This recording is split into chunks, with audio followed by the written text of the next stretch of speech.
If I may, I would like to start with Mr. Bake. In fact, Energiewende and Mr. Bake, so there is no better way of discussing Energiewende with anybody I know than Mr. Bake. Mr. Bake, my question to the other colleagues will be different than to you. So you have seen the Energiewende starting, the idea, the implementation, and gaining so much support, both in Germany domestically, but also internationally. The support is very good, but I'm sure there are some challenges both in Germany and internationally. Can you please tell us a bit what kind of challenges you see the main ones within the next 5 minutes? Thank you. Well, I think we first should look at the long-term target of this energy transition, and that is decarbonization. So we have this target of reducing our greenhouse gas emissions by 2050 by 80 to 95%. That's very much in line with the Paris Agreement. And we have intermediate targets for 2020, 30, 40, so that by the middle of the century we are where we want to be. We want to use this as a driver for modernization of our economy. That is absolutely key. So we have to look at all the sectors. Right now, the power sector has the largest emissions, but there's also the sector of heating and cooling, there's also the transportation sector, and so on. So if you want to meet these targets, you need an approach that addresses all the sectors. And the first answer is always the same, and that is efficiency. We have to really increase efficiency, otherwise we're not going to be successful. Then we have to use renewable energies to substitute fossil fuels. There are some limits to using directly renewable energies in the transport sector or in the sector of housing and cooling.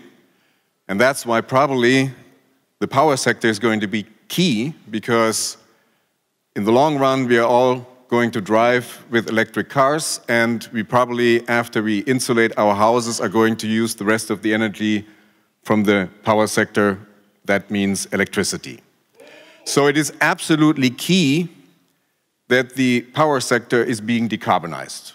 We have come a long way in Germany. In only a decade and a half, we have increased the share of renewables to level of 32% in 2015.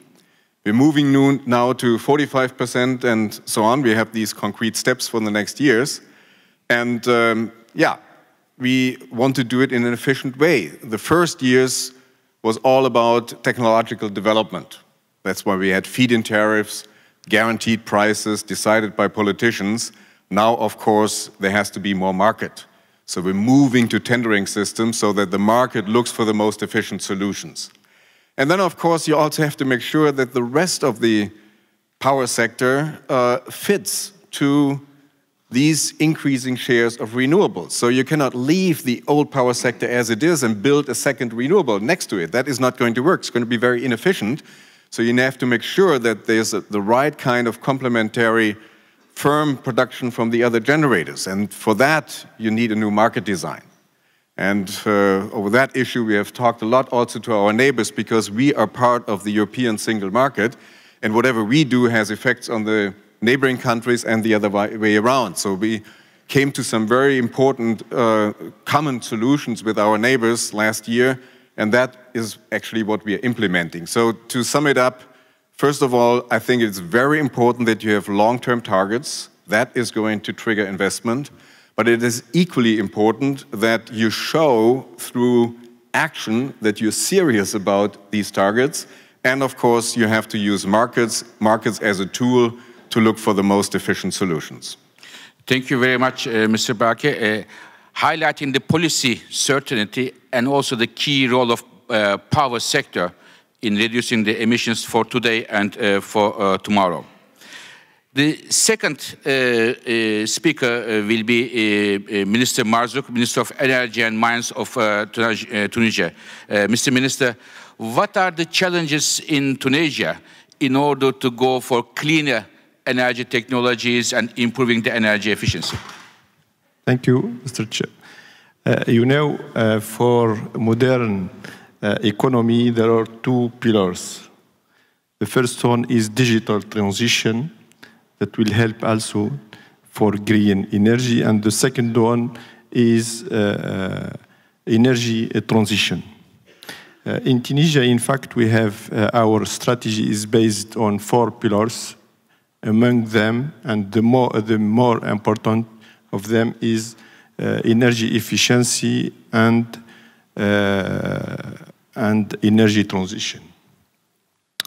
In the second one, in the energy transition, in Tunisia, we are in the beginning, as the contribution of renewable energy to our electricity mix is low and lower than 3%. But we are working, and the legal and regulation framework is here to, in fact, to encourage and to go to improve the contribution of renewable energy to our electricity production. The second one is in energy efficiency. In Tunisia, we have an experience of more than 10 years, in fact, in this field, and we work in order to meet our target in our strategy and to improve, in fact, for more than 20% our energy efficiency in Tunisia. Thank you very much, Mr. Minister. If I can ask one more thing, Mr. Minister, improving the energy efficiency, which sectors you think are critical or there is a big room for improvement in Tunisia? In Tunisia, in fact, we have in transport sector and also in residential sector. Okay, these are the 2 areas which would end up by both reducing the emissions, but also help the economics of the users and the national economy. Yes. Thank you very much, Mr. Minister. Now, I will turn to the Poland, another important economy in Europe, but to give a heads up to our colleague, the social media colleague, I will get back to him. What are the first reactions to our first 3 speakers? But now, turning to Deputy Minister, Mr. Minister Kurtka, what are the challenges in Poland in terms of going to an energy which is cleaner and economically more making sense for in the case of Poland? Thank you very much, Fatih. I cannot avoid mentioning the match with which you started, Juventus-Bayern. Yes. Because in this match there is an important player who is Robert Lewandowski, and yes. Actually 12 minutes before the end of the match, which was supposed to be a disaster for Bayern, yes. He marked the first goal, and then Müller marked the second in the 19th minute. Yes. So it's a nice example of cooperation, Polish-Germany cooperation, that we can extend to the Energiewende. And I think that as much as Robert Lewandowski is needed for Bayern, Poland is needed for Energiewende to succeed. And if I may, let me sketch on 3 strategies that we could think of among neighbors to push the things forward. So first of all, Energiewende has focused very much on generation side, and it has already been mentioned by Boris Schucht, CEO of 50 Hertz, that there is another phase which is coming, which is the grid-wende. I mean, we cannot avoid thinking about successful Energiewende without a grid which follows and which is not constrained. Whether it concerns transmission lines or whether it concerns distribution lines, we must make sure that by limiting imports of hydrocarbons, we do not export problems with grid. So this is an issue that we are working on very hard with our colleagues from Germany. So I would tend to think that the first strategy would be the grid network strategy. The second one, which is very interesting also for Poland, it is the question of transport. And I think that if one thinks about Energiewende, in order not to let it an electricity wende, one need to complement it with transport vendor. And in this regard, electromobility is key. And we must not forget that 1/3 of emissions in Europe comes from transport sector. Last but not least, what is an interesting idea behind Energiewende is that we push forward a transition which is heavily subsidized, that a kind of paradox that we have the cheapest energy in the region in Germany with the highest level of subsidies. And we must make sure that Energiewende is also complemented with a market vendor, because at the end, as Mr. Bakke said, this is the market which will decide, which should decide which are the right path for new technologies. And I think that we should think about the future of technologies not in a way of piling, adding layers of subsidies, but thinking about integrating systems bottom up. And if we think that there is a transitional state to go through, there is a say in Poland when we say that there is nothing more lasting than a transitional phase. So we should make sure that the market is here, that the market is in the grid, that the market is in technologies, that the market will also enable energy to benefit from digital revolution, which is happening. Thank you very much, Mr. Deputy Minister. By highlighting the importance of the grid integration within the context of market rules, and as well as the great cooperation between Germany and Poland expressed in the context of Mr. Lewandowski. So this is congratulations for that. But sometimes German-Polish cooperation in football doesn't end up with good results, such as in my football team, there is a player called Lukas Podolski. He's a catastrophe for the time being. So we have to be very realistic. Not all cooperations end up in good results. So if I may now turn to our the social media colleague, what are the first reactions to all three distinguished speakers up to now? Yes, definitely. So we see a lot of agreement on the idea that efficiency is important, but the question is that enough in developing countries, for example? Storage is important too. That's an agreement. And if decarbonization is the goal, then there's interest in what nuclear power will play in this game. And there is a high interest, I think, in hearing, there's been a lot of talk about soccer going on here. There's been a high interest also in hearing about the women's voice in this conversation. Women's voice in terms of soccer. Okay, there's a women's soccer team in Germany. They are very successful, by the way. So, let me turn to, it is a very good, in fact, lead to the next three speakers, the points made by our social media colleague. I would perhaps go to another part of the world, to Sri Lanka.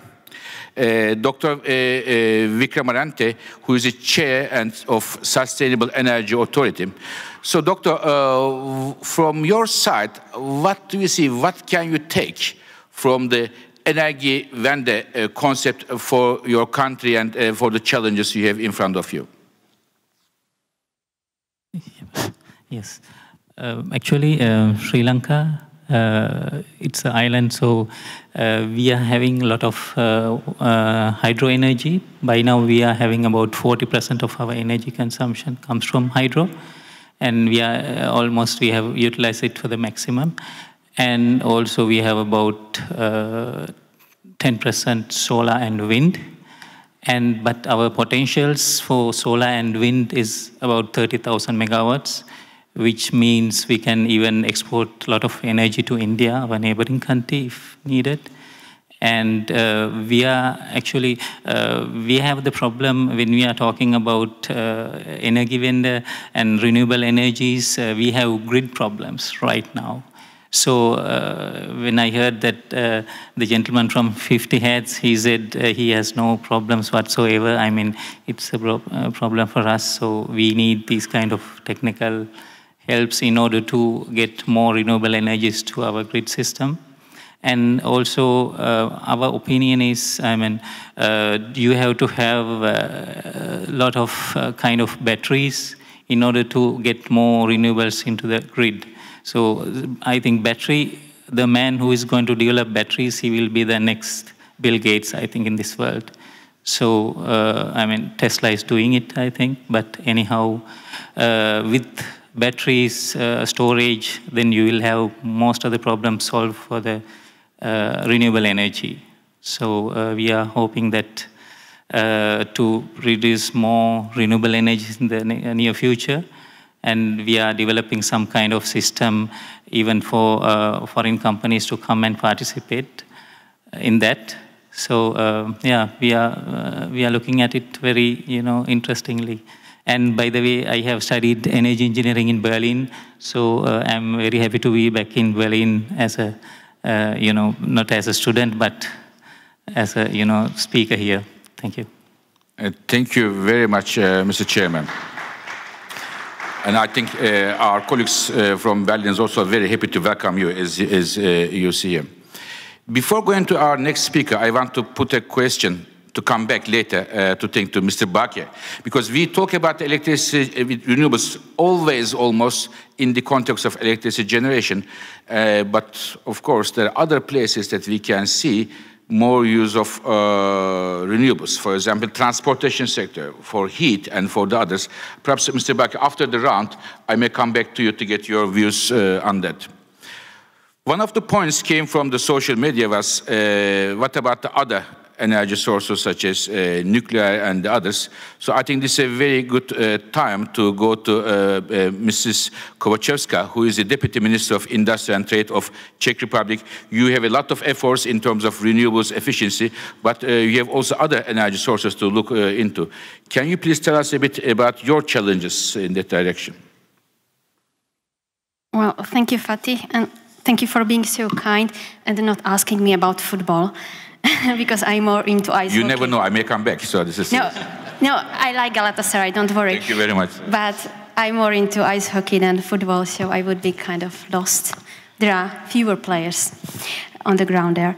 Well, first of all, let me thank you for inviting us here, and your questions about nuclear is actually really going towards how you define energy transition, because energy transition for every single one of us can mean something different. For some of us, it's a decarbonization. For some of us, it's more about rapid renewable investment. For some of us, it's about energy efficiency and really decreasing the supply and demand. And for some of us, is moving into a decentralized systems with really mighty prosumers who are going to drive the system. And then the other thing is, how fast are you when you are pursuing your energy transition, Energiewende, no matter how you call it? And either you go the way that you need to be front runner, you have to be a champion and you are ready to pay for it because you can afford to it, or you are rather more conservative, you wait till the system is adequately adapted. That's what also Mr. Bakir said. You have to adapt the grids, you have to adapt the markets, you have to adapt the regulatory systems. That's what we are facing right now, is how to actually adapt distribution system tariffs for smart grids in a way that would help you to accommodate new decentralized sources, prosumers, in a way that would be fair for grid development, because you basically have 90% of the investments are fixed cost and only 10% are operating costs. And how you do this, you know how to do it perfectly from mathematical point of view and economical point of view. But what we are facing right now, that you are really difficult matching it with your other efforts in energy efficiency, because it's going against energy efficiency, and it's also decreasing the rate of return, calculated rate of return of renewable sources, if you do it the correct way. So this is one of the challenges, not only the nuclear. And with regard to nuclear, it's not an easy task, but it's not only the question of nuclear, it's the question of all the sources currently in Europe, because I'm really thankful for today morning, because what everybody said is that we do believe in markets. Currently, markets do not work properly. There are too many distortions.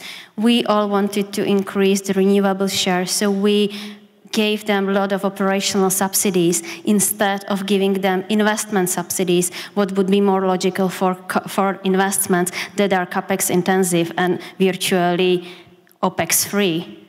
We distorted the market. We installed and introduced priority dispatch.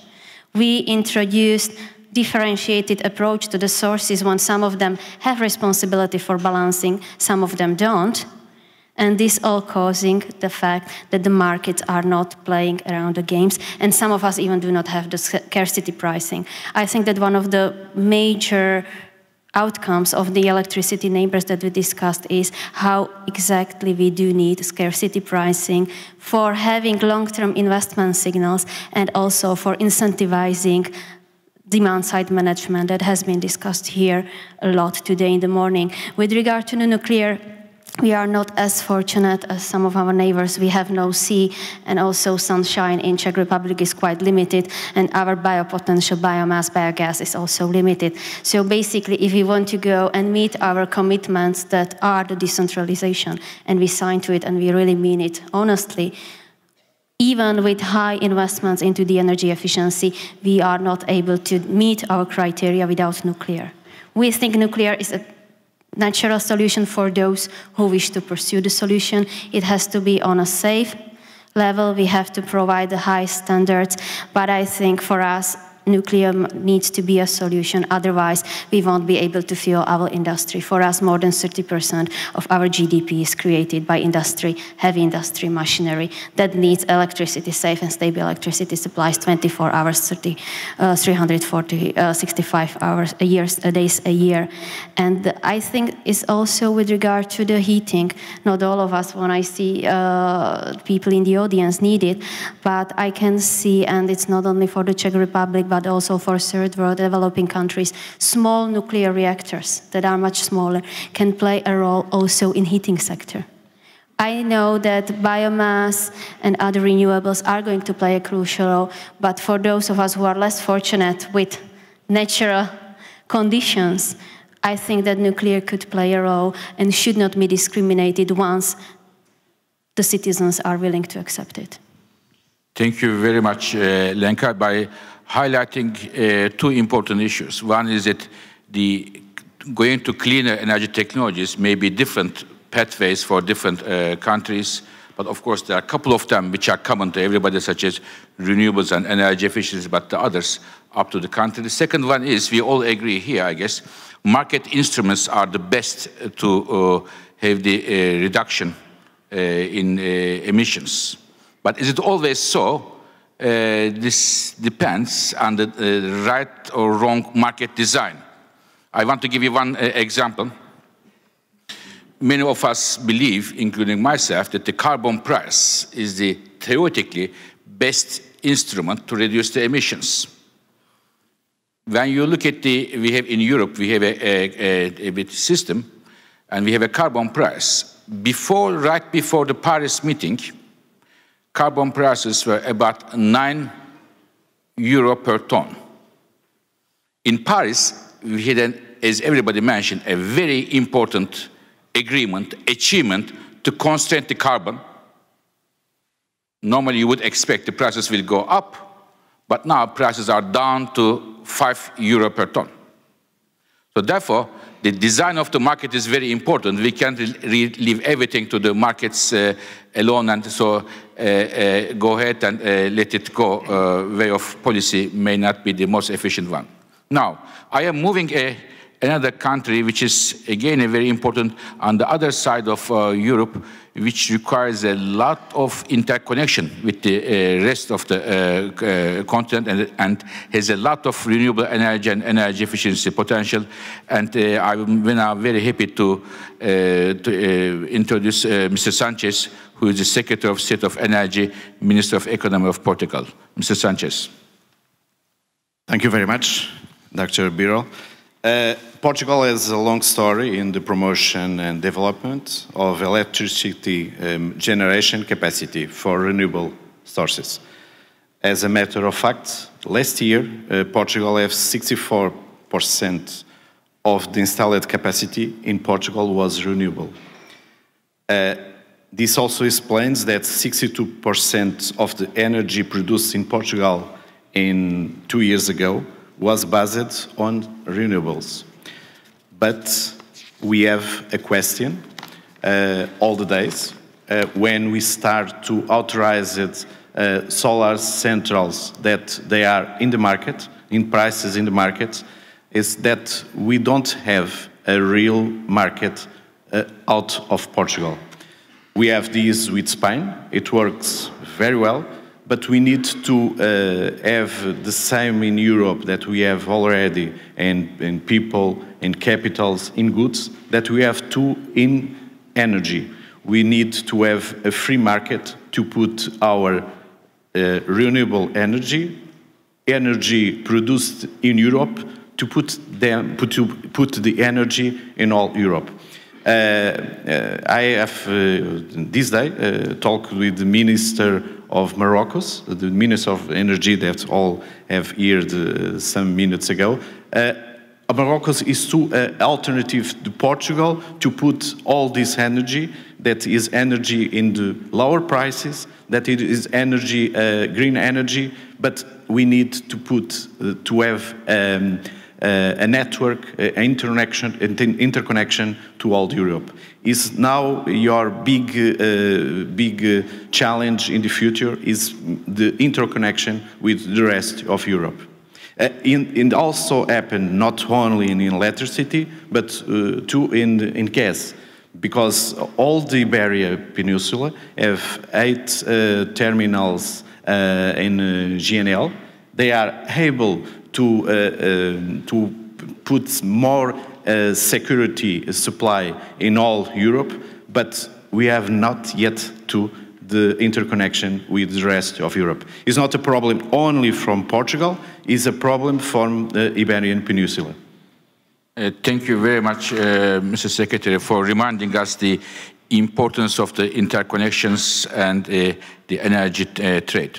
Now, what I would like to do is just ask that question to Mr. Bakke, and we have a few minutes left after that to ask all the colleagues for 1 minute what are their final remarks, what kind of message they want to leave with the audience here, the great audience here from different countries, from Asia, Europe, Africa, and so on.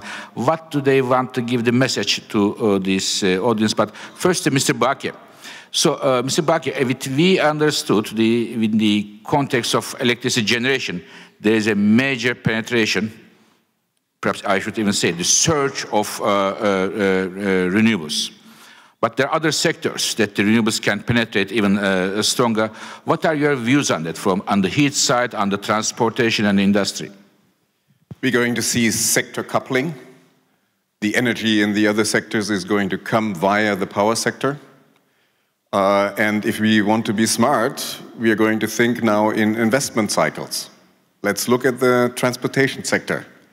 If we want to meet those targets that you showed there on your slides by 2050, then we have to make sure that 2050 we don't drive with gasoline and with diesel. And since cars have a lifespan of 20 years, that means by 2030 we should be down to 0 emission. So those are the things that we need to talk about now. What does decarbonization mean? If we allow the wrong investments into fossil fuels technologies to continue to happen, we either in the future are going to destroy capital, destroy jobs, or we have to buy them out and use taxpayers' monies for that. So let's think about an investment strategy. It is a smart investment strategy that sets the right signals and make sure that in terms of investment cycles, we now invest in the right technologies. In the last years, I very often was abroad, and especially in developing countries, I very often heard, well, renewables, that is a luxury that only rich countries like Germany can afford. And indeed, they were very expensive. When we really started here in 2000, when we created our support scheme for renewables, it was really expensive. But this learning curve, the German public has paid. And we made a lot of mistakes, that is true. But we have come to a point now where we have learned in Germany to produce electricity with new windmills between 6 euro cents per kilowatt hours and 9 cents, depending on how much wind at the different sites you have, between 6 and 9. Large-scale PV is down now to 8 euro cents per kilowatt hour.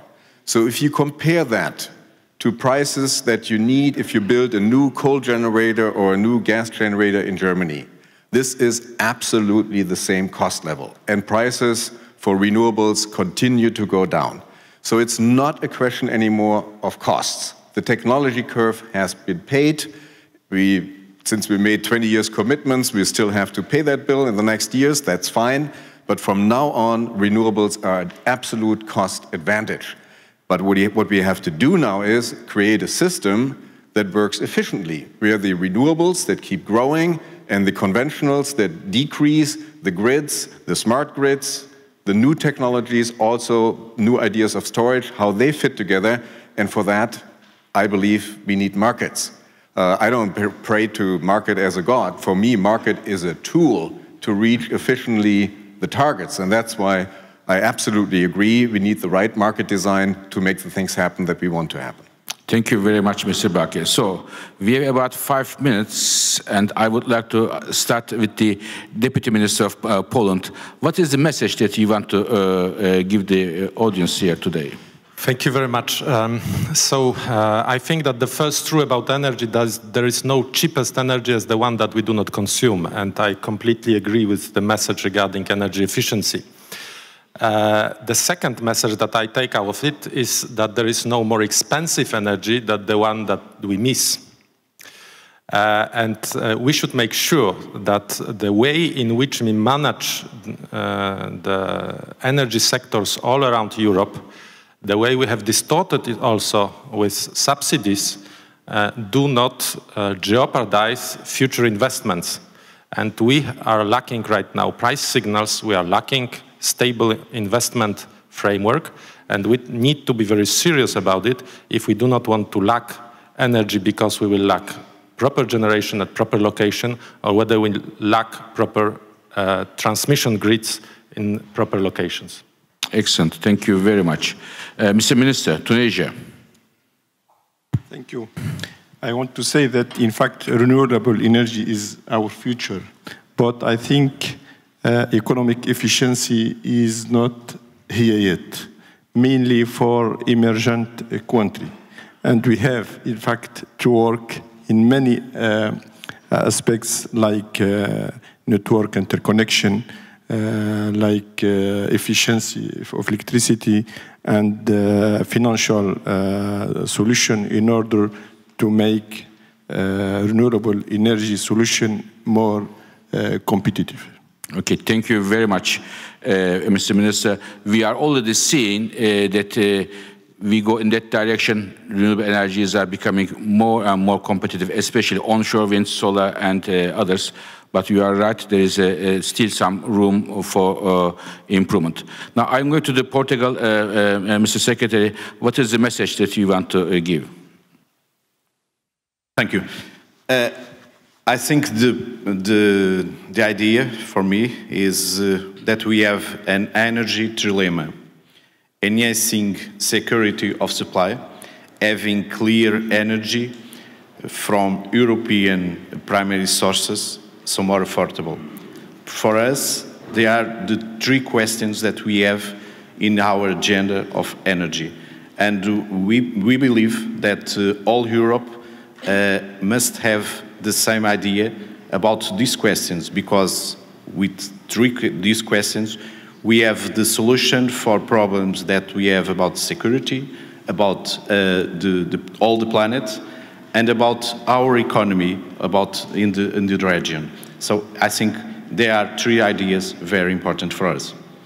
Thank you very much. Now I go to Sri Lanka, Mr. Chairman. What is your view? What do you see a main message coming from the discussions and from your perspective? Yes, actually, the Germans are taking the main role here, so which is very good, and so I'm also very happy to be there as a German depending. So I think if Germany takes that role and go with the German industry to make the things cheaper for the world market to, you know, have all these solar cells or, you know, wind turbines and especially batteries. So that will be a big thing for the whole world. And I think German industry can do it. So we are hoping that they will make it. Thank you very much. And the final word is always the ladies. So, Lanka, what would you tell us? Well, think complex and think cross-sectoral. Do try to make the changes in a way that you still can adapt your system and regulation to it. And then I think we all try to serve it, try to rely on the market conditions. When you set up the vision and you set up a good, correct regulatory framework, then you need to be consistent and rely on investors. They're the ones, they have a good signals, they will find the effective, the most cost-effective solutions, both on the investments into the new sources, but also into energy efficiency, flexibility, and other options. But they just need to see the vision and stable framework, and they can develop the market tools for it. Perfect. Thank you very much. So I would like to finish this session by highlighting 3 points, if I may. We all agree that there is a need and even a strong move in the direction of transition to clean energy. That's what we all agree. Second, having said so, while renewable energy and energy efficiency are 2 very important pillars for all of us to push through, there may be other options depending on the different countries' economic and energy perspectives. So we have to also acknowledge that this is number 2. Number 3, if I may, just to underline the fact that because we have to link it to the current market conditions, while this transition is going very well in most of the countries in the world, the low energy prices may well complicate the speed of this transition to clean energy technologies and energy efficiency. With this, ladies and gentlemen, please do join me to thank all the participants of today's first session. Thank you very much.